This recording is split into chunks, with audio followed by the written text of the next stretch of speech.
1857 के स्वतंत्रता संग्राम को दबाने में हालांकि अंग्रेजों ने सफलता पा ली थी, फिर भी विद्रोह की आग कई जगह सुलगती रही।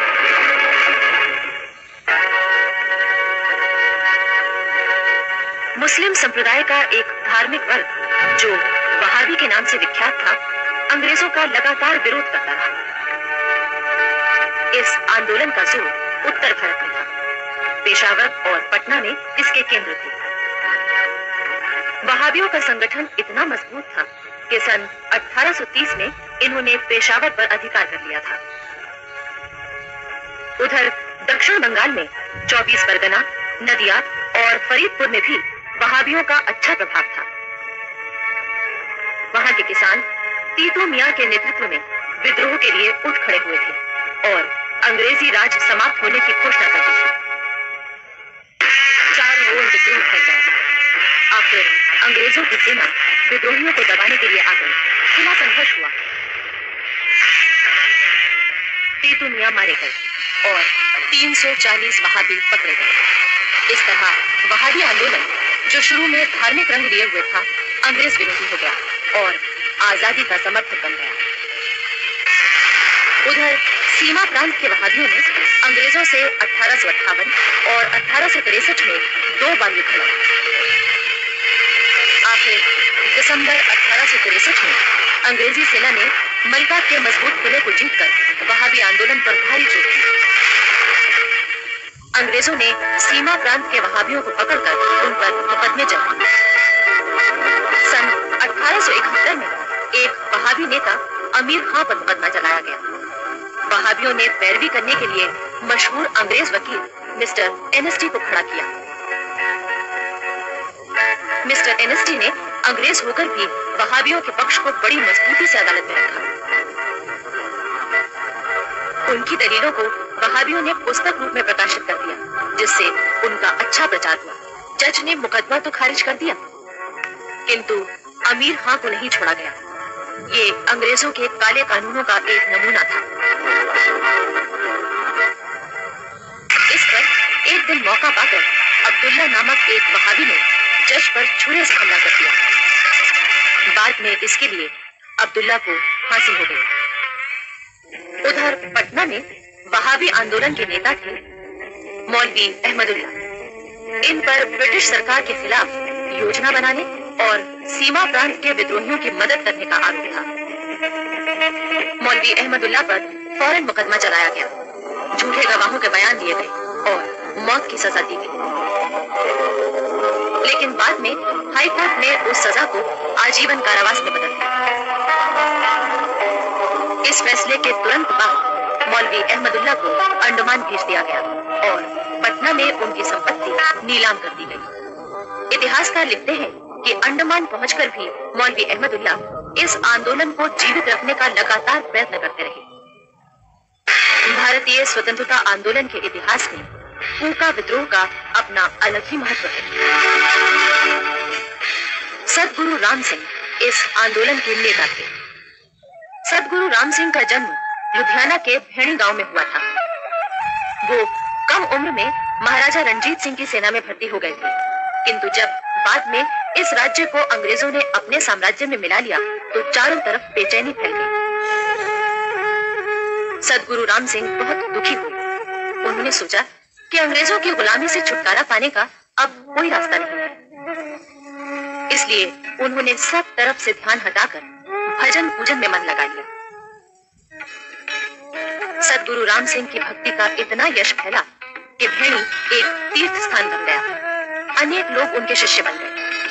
उन्होंने इस नए संप्रदाय का नाम रखा कूका या नामधारी संप्रदाय। धीरे धीरे सतगुरु राम सिंह के मन में विचार आया कि क्यों ना ऐसे भक्तों का एक संगठन बनाया जाए जो अंग्रेजों के खिलाफ काम करे। उन्हीं दिनों सतगुरु राम सिंह की भेंट महाराष्ट्र से आए संत रामदास से। देश की दिनों दिन बिगड़ती स्थिति, सूखा, अकाल, अंग्रेजों के जुल्म आदि विषयों पर बातचीत हुई। संत रामदास ने कहा कि इन समस्याओं का हल करने के लिए देश का आजाद होना जरूरी है। सतगुरु राम सिंह ने असहयोग की नीति अपनाई। उन्होंने अपने शिष्यों से कहा, अंग्रेजों की अदालतों में न जाओ। के विद्यालयों में न पढ़ो। जब अंग्रेजों को सद्गुरु राम सिंह की असहयोग नीति और उनकी अलग से चलने वाली डाक व्यवस्था के बारे में पता चला तो वो चौकन्ने हो गए। सद्गुरु राम सिंह ने अपना काम गुप्त रीति से शुरू कर दिया। ये तय हुआ कि भीतर ही भीतर लोगों को अंग्रेजी राज के खिलाफ विद्रोह के लिए तैयार किया जाए। 5 वर्षों तक गुप्त रूप से काम चलता रहा, लेकिन एक दिन सद्गुरु के चेले यात्रा पर जा रहे थे कि एक शिष्य को कसाईयों ने घेर लिया, उल्टी सीधी सुनाई और अपमानित किया। क्रोध से भरा हुआ वो शिष्य सद्गुरु के पास आया, झगड़े की बात बताई और बोला, अब शांति से काम करना मुश्किल है, आप अभी विद्रोह के लिए आदेश दें। सद्गुरु ने शिष्यों को समझाया, पर वो आंखों से बाहर हो चुके थे। वो मलेरकोटला के किले की ओर हथियार लेने के लिए दौड़ पड़े। हथियार लेकर वो सब युद्ध के लिए निकल पड़े। शिष्यों ने सद्गुरु की आज्ञा के बिना युद्ध छेड़ दिया था। सद्गुरु इस स्थिति से बहुत दुखी हुए। उन्होंने कहा, मैं उनका समर्थन कैसे करूं? उधर से अंग्रेज सेना आ गई। सभी शिष्य गिरफ्तार कर लिए गए और उन्हें तोपों के मुंह से बांधकर उड़ा दिया गया। इन्हीं विद्रोहियों में एक शिष्य 13 वर्ष का बालक था। अंग्रेज अफसर ने उससे कहा, अगर तुम कह दो कि सद्गुरु राम सिंह से तुम्हारा कोई संबंध नहीं है तो मैं तुम्हें छोड़ दूंगा। लेकिन अपने गुरु की बुराई सुनते ही उस बालक ने झपट कर अंग्रेज की दाढ़ी पकड़ ली। अंग्रेज अफसर और उसके सिपाहियों ने दाढ़ी छुड़ाने की बहुत कोशिश की, पर सफल न हुए। अफसर ने गुस्से में बालक का हाथ काटने का आदेश दे दिया। सिपाही ने पलक मारते ही बालक का हाथ काटकर अलग कर दिया और इसके बाद उन्होंने बालक के टुकड़े टुकड़े कर दिए। लेकिन शिष्यों की सद्गुरु के प्रति भावना को देखकर अंग्रेज परेशान हो उठे। उन्हें लगा कि एक दिन सद्गुरु राम सिंह एक बड़ी ताकत के रूप में सामने आ सकते हैं, इसलिए उन्हें मलेरकोटला में विद्रोह के आरोप में गिरफ्तार कर दिया गया। हालांकि उससे उनका कोई संबंध नहीं था। सद्गुरु राम सिंह और उनके कुछ अनुयायियों को रंगून भेज दिया गया, जहां 14 वर्ष बाद उनका देहांत हुआ। सद्गुरु राम सिंह देश की आजादी की लड़ाई में अपनी अमिट छाप छोड़ गए। उधर बिहार के संथालों ने एक बार फिर आजादी का नारा बुलंद किया। छोटा नागपुर क्षेत्र में संथालों ने इससे पहले भी सन 1855 में शोषण के विरुद्ध सशस्त्र क्रांति छेड़ दी थी। उस समय संथालों के 2 नेता सीधे और उसके भाई कालू ने 16 जुलाई 1856 को अंग्रेजों से पहली बार खुला युद्ध किया था। अंग्रेज पराजित हुए थे और वीरभूम और रानीगंज का बहुत सा क्षेत्र संथालों के कब्जे में आ गया था। फिर कलकत्ते की ओर बढ़ते हुए 30,000 संथालों से अंग्रेजों की भिड़ंत हुई। इस लड़ाई में 10,000 संथाल मारे गए। अंग्रेजों ने उन पर अपना आतंक जमा दिया। सन 1871 में पुनः संथाल विद्रोह भड़का, पर अंग्रेजों ने इसे दबा दिया। विद्रोह तब तो गया, पर बंद नहीं हुआ।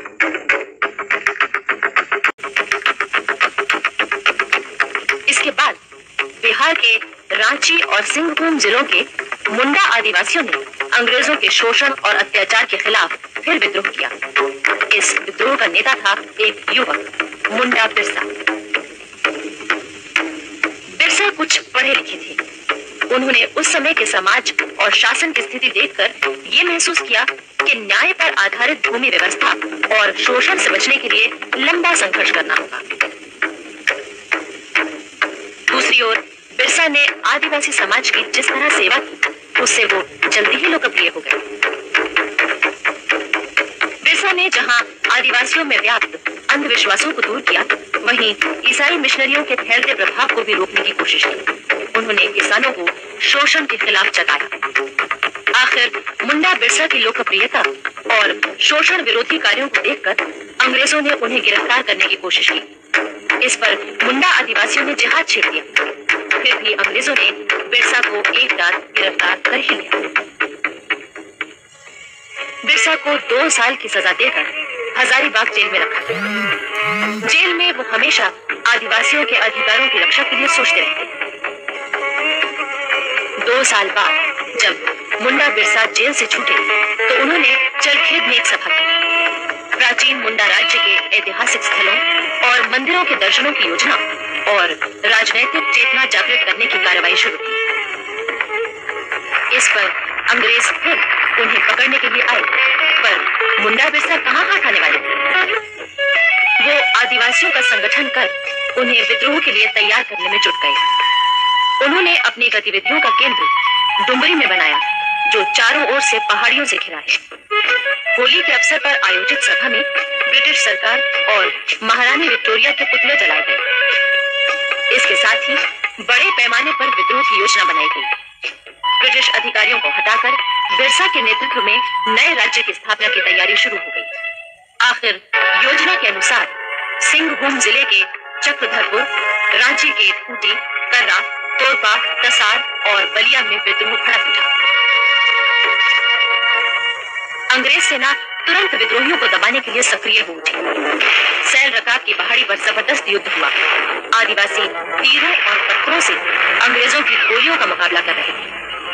चारों तरफ आतंक, दमन और अत्याचार का वातावरण फैल गया। भारी संख्या में आदिवासी मारे गए। विद्रोह एकदम ठंडा कर दिया गया। पर बिरसा पकड़ में नहीं आ रहे थे। अंग्रेजों ने उनकी गिरफ्तारी के लिए पुरस्कार घोषित किया। बिरसा किसी तरह जंगलों में छिपते भटकते समय काट रहे थे कि एक दिन उनके ही साथियों ने धन के लालच में उन्हें पकड़वा दिया।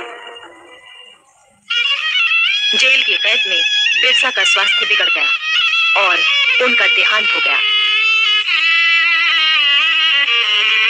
किंतु आज भी वहां बिरसा को देवताओं के समान पूजा जाता है।